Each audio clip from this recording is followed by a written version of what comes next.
अस्सलाम वालेकुम dear learners, how are you all? Hope you are doing well.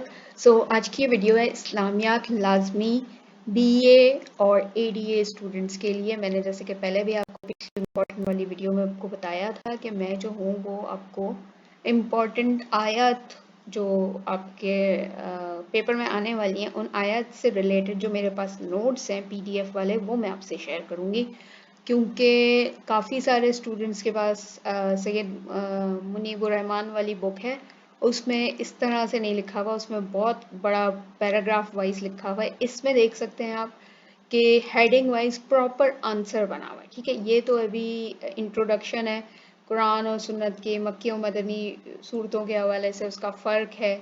आप देख सकते हैं पॉइंट्स में भी है, हेडिंग में भी है। इजाजुल कुरान वाला सवाल है, इसमें देख सकते हैं हेडिंग वाइज है। मतलब अगर आप इसमें से याद करेंगे तो एग्जैक्ट यही आप पेपर में कर सकते हैं विथ हेडिंग्स, और बहुत अच्छा और जामे लिखा हुआ है। ठीक है ना, कोई ऐसी चीज़ नहीं है इसमें कि आप कहें कि मुश्किल वर्ड्स है समझ नहीं आ रहा, क्योंकि मुनीबुर रहमान वाली बुक में वैसे तो बहुत अच्छा लिखा हुआ है, लेकिन बहुत सारे स्टूडेंट्स को वो समझने में मसला हो रहा है। तो ये बुक मुझे अच्छी लगी थी, सैयद अशरफ अली की है, डॉक्टर सैयद अशरफ अली की।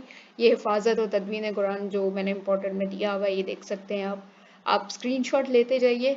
और अगर इसका पीडीएफ चाहिए तो मैं ग्रुप में ऑलरेडी शेयर कर चुकी हूँ, आप ग्रुप ज्वाइन कर लीजिए। मैं अभी रात में एक और दफ़ा शेयर कर दूंगी। बाकी ये है कि सुबह पेपर है, तो जिसको जो सवाल नहीं मिल रहे हैं ना वो इसमें से देख लीजिए। इसमें बहुत जामे लिखे हुए हैं। आई एम श्योर आप लोगों ने अब तक बहुत अच्छी तैयारी कर ही ली होगी, लेकिन फिर भी अगर कोई चीज़ नहीं मिल रही तो वो आप इसमें से देख सकते हैं। बस मैं ये इसलिए शेयर कर रही थी क्योंकि कल मैंने अपनी वीडियो में कहा था तो मुझे 2-4 कमेंट्स आए थे कि ये नोट शेयर कर दें, वरना तो मैं व्हाट्सएप ग्रुप में रोज़ाना ही ये चीज़ें शेयर कर रही हूँ पहले दिन से, जब से पेपर शुरू हुए हैं, बल्कि उससे भी पहले से। ठीक है, ये सूरह हुजरात है, इसका ये तारुफ है जो कि आपके हर आयत में, जो भी आयत आएगी सूरह हुजरात वाली, उसमें आपने तारुफ लाजमी करना है। ठीक है ना, ये तारुफ होता है कि बताया जाता है कि सूरत कौन सी है, मदनी है, मक्की है, इसमें कितनी आयतें हैं, और ये जो आयत है ये इस सूरत से ली गई है। फिर ये माशरती बुराइयां जो सूरह हुजरात में बयान की हैं ये वो हैं। इसमें बताया गया है कि किस तरह से अल्लाह ने क्या हुक्म दिया है, सूरह हुजरात में क्या कहा है, किस चीज़ से मना किया है, किस चीज़ से रोका है, ये पूरा है। इसी से रिलेटेड आप देख सकते हैं पास पेपर में सवाल लाजमी है। सवाल थोड़ा सा घूमा वाला होते हैं, इसलिए मैंने पास पेपर से आपको सवाल दिए हैं सारे, क्योंकि घूमे हुए सवाल आए हुए हैं। लेकिन आपको लिखना यही है, सूरह हुजरात में जो बुराइयां या अच्छाइयों के बारे में बताया है अल्लाह ताला ने, आपने यही वाली बात उसमें बतानी है। ठीक है ना, फिर ये आयतें शुरू हो जाती हैं। इसमें ये जो अल्फाज मायने हैं ये आपको सिर्फ इसलिए दिए गए हैं ताकि आप इन मुश्किल अल्फाज के मायने याद कर लेंगे तो आपको आयत पहचानने में आसानी हो जाएगी। ये अल्फाज मायने आपको पेपर में नहीं लिखने होते। ठीक है, जो आयत आएगी अगर वो सूरह हुजरात में से है तो पहले वो तारुफ लिखेंगे जो मैंने आपको पहले पीछे बताया है, और साथ में फिर आपने शान नुज़ूल जो हर आयत के साथ है, देख सकते हैं आप शान नुज़ूल हर आयत का अलग अलग होता है, शान नुज़ूल लिखना है, फिर वो आयत की तशरीह शुरू करनी है जैसे इसके नीचे दिया हुआ है। और हर आयत की माशाल्लाह से इतनी अच्छी हेडिंग्स बनाई हुई हैं, तो आपको पता है बैचलर्स में हेडिंग वाइज बहुत अच्छा आंसर तसव्वुर किया जाता है और अच्छे मार्क्स भी हेडिंग्स के मिलते हैं। अगर किसी के पास हेडिंग्स वाला नहीं है और उन्होंने वो नॉर्मल पैराग्राफ वाली तशरीह याद कर ली है तो चलें ठीक है, कर ली है तो अच्छी बात है, बट कोशिश कीजिए तारुफ और शान नुज़ूल देख लीजिए। ये तो आप अभी कर सकते हैं ना, मतलब रात में अगर बैठ के याद कर रहे हैं तो जो मैंने इंपॉर्टेंट आयतें बताई हैं उनके सिर्फ ये शान नुज़ूल लाजमी कर लीजिए। तारुफ और शान नुज़ूल से बहुत, मतलब समझ लें आंसर में वजन आ जाता है। ठीक है, भले आप हेडिंग वाइज नहीं कर रहे तो ना करें, अब मैं क्या कह सकती हूँ। मैंने ये पीडीएफ बहुत दफ़ा शेयर किया अपने व्हाट्सएप ग्रुप में, बस वीडियो अभी बना रही हूँ क्योंकि बहुत बड़ी है, अब पता नहीं वीडियो पूरी बन पाएगी या जहाँ तक वीडियो बन सकी वहाँ तक बनाऊँगी, इसलिए मैं वीडियो अवॉइड कर रही थी। बट पीडीएफ में हर एक को शेयर कर रही हूँ। मुझे ये आंसर्स बहुत अच्छे लगे, बहुत आसान है और इतने अच्छे, इतने जामे और इतनी अच्छी हेडिंग्स के साथ है, किसी और बुक में मुझे आज तक नहीं मिला। मैंने खुद ये वाली नहीं पढ़ी, ये बुक मुझे कहीं से मिली थी, तो मैं अब जब पढ़ाती हूँ ऑनलाइन टीचर क्लासेस लेती हूँ तो मैं उनको यही पीडीएफ शेयर करती हूँ, यही याद करवाती हूँ। मैंने मुनीबुर रहमान से याद की है, मुझे पता है वो बहुत मुश्किल है, बस जैसे कैसे भी करके कर ली थी वो। मुझे उस वक्त ये मिलती तो मैं मतलब इसी से कर लेती हूँ। मुझे अफसोस है कि मुझे ये बुक नहीं मिली, लेकिन अल्हम्दुलिल्लाह अब मिल गई है। तो अब मैं आप लोगों को बता रही हूँ, देखिए मैं अपने एक्सपीरियंस आपसे शेयर करती हूँ। ठीक है, मैं ग्रेजुएशन कर चुकी अल्हम्दुलिल्लाह, उस वक्त कोई टीचर नहीं था, उस वक्त कोई यूट्यूब्स नहीं थे, कोई इस तरह ऑनलाइन कुछ भी नहीं था, गूगल पे भी सर्च नहीं कर सकते थे। अपने बलबूते पे किया है, कोई बताने वाला नहीं, कोई गाइड करने वाला नहीं, प्राइवेटली ही किया है, लेकिन किस तरह किया है वो हम जानते हैं। वही चीज़ जो एक्सपीरियंस हमने भुगता है ना, वो मैं चाहती हूँ कि आप लोग उस सब से ना गुजरें। आपके लिए आसानियाँ कर रही हूँ मैं, अपना एक्सपीरियंस आपसे शेयर कर रही हूँ कि मैं इतनी मुश्किल से जो चीज़ पढ़ पाई या जो चीज़ कवर कर पाई, आप लोगों के लिए वो आसान कर रही हूँ। बस मेरा ये मकसद है और कोई मकसद नहीं है मुझे आपसे। कौन से आप लोग मुझे कौन से पैसे दे रहे हैं, ठीक है ना। ये सारी चीज़ें वीडियोस जो मिल रही हैं ये आपको फ्री ऑफ कॉस्ट मिल रही हैं। यूट्यूब से भी अभी तक कोई इनकम नहीं हुई, मोनेटाइज हो चुका है, लेकिन मोनेटाइज के बाद भी एक प्रोसेस होता है जिसमें 2 से 3 साल लग जाते हैं, उसके बाद आपके हाथ में कुछ आता है, और वो भी चवन्नियाँ आती हैं। अगर मैं आपको अपना वो दिखा दूँ, रेवेन्यू दिखा दूँ, तो अभी तक बमुश्किल $25 हुए हैं, ठीक है ना। और मेरे मोनेटाइज हुए हुए तकरीबन मेरे 6-8 महीने हो चुके हैं, ठीक है ना। तो इससे मुझे कोई कुछ इनकम नहीं मिल रही कि आप लोग सोचे कि यूट्यूब से तो आप करोड़ों कमा रही होंगी।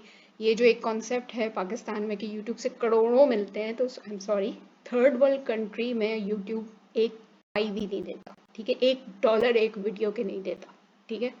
$1 भी पूरे नहीं मिलते। तो इससे अंदाज़ा लगा लीजिए, ये जो फर्स्ट वर्ल्ड कंट्री है, अमेरिका, कनाडा, ब्रिटेन, इनके लिए बहुत अच्छे रेट्स हैं, लेकिन ये थर्ड वर्ल्ड कंट्रीज़ के जो चैनल्स हैं इनके लिए बहुत कोई चवन्नियों में रेट्स हैं। तो इसलिए कोई भी यहाँ करोड़ों में नहीं कमा रहा। जो लोग करोड़ों में कमा रहे हैं ना, उनके सब्सक्राइबर्स बिलियन में, अरबों में हैं, तब जाके वो करोड़ों में कमा रहे हैं, ठीक है। मेरा आप देख सकते हैं अभी 4-4.5 हज़ार है, इससे ज़्यादा नहीं है।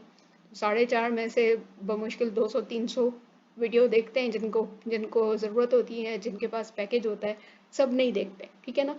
तो ये है कि हर एक आपको जो आपकी जेन्युइनली हेल्प करना चाहेगा ना, वो कहीं ना कहीं से आपकी हेल्प कर देगा, ठीक है। उसको आपसे कोई लालच नहीं होगा, उसको आपसे पैसे नहीं चाहिए होंगे, वो जाने, उसका अल्लाह जाने कि वो क्या कर रहा है। बस मेरा भी ये मकसद है कि मैं आपकी हेल्प कर सकूं, आपके लिए आसानियाँ पैदा कर सकूँ। ये वीडियो पता नहीं अल्लाह जाने कब तक है, मेरे मरने के बाद भी शायद ये काम चलता रहे, तो मेरे लिए एक तरह से सदका जारिया है, और मुझे इसके अलावा कुछ नहीं चाहिए इस वीडियो से, ठीक है। बाकी ऑल द बेस्ट। बहुत सारे स्टूडेंट्स का कल लास्ट पेपर होगा, पार्ट 1 वालों का। तो लास्ट पेपर के बाद जो भी आपके क्वेश्चंस हैं कि आगे क्या करना है क्या नहीं करना, वो मैं आपको नेक्स्ट वीडियो बना के, एक प्रॉपर वीडियो बना के बता दूंगी। तो उसके लिए इंतज़ार कीजिएगा, कल के बाद इंशाल्लाह वो नेक्स्ट वीडियो आ जाएगी। और ये देखते जाइए और इसकी स्क्रीनशॉट लेते जाइए, काफ़ी सारे हैं। और मोस्ट इम्पॉर्टेंट जो मैंने आयतें बताई हैं, वो आयत नंबर यहाँ से देख लीजिए आप। आयत नंबर सूरह हुजरात की जो हैं वो मैं ऑलरेडी दे चुकी हूँ, और सूरह फुरकान की भी दे चुकी हूँ। तो बस इससे देखते जाइए, आयत नंबर चेक करते जाइए और फिर करते जाइए। देखें, सूरह फुरकान स्टार्ट हो गई, फुरकान के महीने और तारुफ बताना है। ये हर आयत में अपने तारुफ लिखना है। जो भी सूरह फुरकान की आयत आएगी उसकी तशरीह से पहले तारुफ लिखें, और फिर जो आयत आएगी उसका शान नुज़ूल लिखना है, ठीक है। ये देखें, इबादुर रहमान की खुसूसियात। इबादुर रहमान की खुसूसियात आपके पेपर में आता है सवाल, और थोड़ा मुख्तलिफ करके भी आया हुआ है कि उसमें बताया, पूछा हुआ है कि एक तो खुसूसियात पूछी हैं, और मेरे ख्याल से इखलाकी बुराइयों के बारे में भी पूछा है, या हाँ नहीं, मुआशरे पे क्या असर होता है उसका। इबादुर रहमान की खुसूसियात और मुआशरे पे उसके क्या असर आते हैं, तो यही लिखनी है आपको खुसूसियात, ठीक है। वो सवाल सिर्फ आपको जान के घुमा के दिया, आप जब इसको पढ़ के देखेंगे तो आपको समझ आ जाएगा कि इसमें वही बातें बताई हैं कि क्या खुसूसियात होनी चाहिए इबादुर रहमान यानी अल्लाह के बंदे की, कौन सी अच्छाइयाँ होनी चाहिए, कौन सी बुरी बातों से उसको दूर रहना चाहिए, और इसका फिर जाहिर है ओवरऑल सोसाइटी पे क्या असर पड़ेगा, एक फ़र्द पे क्या असर पड़ता है, ओवरऑल सोसाइटी पे क्या असर पड़ता है, ये भी इसमें मेंशन है। नहीं है तो आप लास्ट में एक पैराग्राफ अपने वर्ड्स में भी लिख सकते हैं। ये सब लिखने के बाद आखिरी में अपना वर्ड्स में भी वो लिख सकते हैं कि मुआशरे पे उसका असरात क्या बनेंगे। वो आप खुद भी तो थोड़ी सी दिमाग लगा के सोच सकते हैं कि हाँ भाई, ऐसा बंदा अगर होगा, आइडियल बंदा होगा, जो कुछ भी बुराइयां नहीं होंगी उसमें, सब अच्छा अच्छा होगा, तो उसका इम्पैक्ट क्या पड़ेगा। मतलब 2-4 लाइन, 5-6 लाइन तो खुद लिख सकते हैं ना, उर्दू में है ना, मतलब आपकी मादरी जबान में ही है। थोड़ा सा बैचलर्स लेवल में इतना तो कर ही सकते हैं ना। अब क्लास 1 के बच्चे तो हैं नहीं कि मिस आपको टिक लगाएंगी, यहाँ से लेके यहाँ तक का आंसर है, यहाँ से लेके यहाँ तक का आंसर है, जो सवाल पूछा है बस उतना ही आंसर लिखना है, उससे ज़्यादा नहीं लिखना। ये क्लास 1 में होता था, ठीक है। अब नहीं होता, बैचलर्स लेवल में जो पूछा है उससे ज़्यादा ही बताना है। बहुत सारे स्टूडेंट ये कहते हैं बस इन्होंने तो ये पूछा है, ये तो इसमें लिखा नहीं है। अरे भाई, जो नहीं लिखा वो भी बताएं और जो लिखा है वो भी बताएं, सब बताएं। वो बैचलर्स लेवल पे जो चेकर है वो ये देख रहा है कि आपने पढ़ा है कि नहीं पढ़ा, आप बुक खोली है कि नहीं बुक खोली, या आपने इधर उधर से नोट से छापा मार के किया है, वो ये चेक कर रहा है। ठीक है ना, वो ये नहीं चेक कर रहा कि आप कितना एग्जैक्ट बुक से वर्ड टू वर्ड छाप रहे हैं, वो ये नहीं देखना चाह रहा। वो ये देखना चाह रहा है कि आपने आया बुक से पढ़ा भी है कि नहीं, आपका कॉन्सेप्ट क्लियर है कि नहीं। That's it. बैचलर्स लेवल में आपका 1+1 2 नहीं चेक कर रहे, वो ये देख रहे हैं कि इसको 1+1 करना आता है तो इसको 2+2 भी करना आता होगा, इसको 3+3 भी करना आता होगा। समझ रहे हैं मेरी बात?